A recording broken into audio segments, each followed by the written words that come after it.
അയിലൂർ പഞ്ചായത്ത് പരിധിയിൽ നെൽവിത്ത് വിതരണ പദ്ധതി നടപ്പിലാക്കി തുടങ്ങി. NSC കഞ്ചിക്കോടിലെ ഉമാ വിത്തിനമാണ് നൽകുന്നത്. 15 ടൺ വിത്താണ് കൃഷിഭവനിൽ വിതരണത്തിനായി എത്തിയത്. ഗ്രാമപഞ്ചായത്ത് പ്രസിഡന്റ് S. വിഘ്നേഷ് ഉദ്ഘാടനം ചെയ്തു. മുൻകാലങ്ങളിലെല്ലാം തന്നെ കൃഷിഭവനിലെ നെൽ കർഷകർക്ക് 9 ടണ്ണാണ് ലഭിച്ചുകൊണ്ടിരുന്നത്. മൊത്തം നമ്മുടെ ഈ പ്രദേശത്തുള്ള മുഴുവൻ പാടശേഖര സമിതിക്കും അത് ലഭിച്ചുകൊണ്ടിരുന്നത്. അതും ഇവിടെ പറഞ്ഞ പോലെ 50% സബ്സിഡിയിലാണ് ലഭിച്ചത്. 45 രൂപയാണെന്നുണ്ടെങ്കിൽ 21 രൂപ കർഷകരും മീതമുള്ള പൈസ പഞ്ചായത്തിന് കർഷകർക്ക് സബ്സിഡിയുമായിട്ടാണ് ലഭിച്ചുകൊണ്ടിരുന്നത്.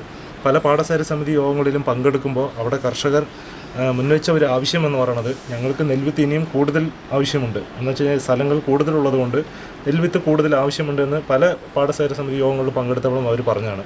ആ ആവശ്യത്തിൻ്റെ അടിസ്ഥാനത്തിൽ തന്നെയാണ് ഇത്തവണ നമ്മൾ അതിനുവേണ്ടി കുറച്ച് ഫണ്ട് വകയിരുത്തുകയും കർഷകർക്ക് 50% സബ്സിഡി എന്നുള്ളത് 60% സബ്സിഡിയിലാണ് ഇപ്പോൾ നമ്മൾ കൊടുക്കുന്നത്.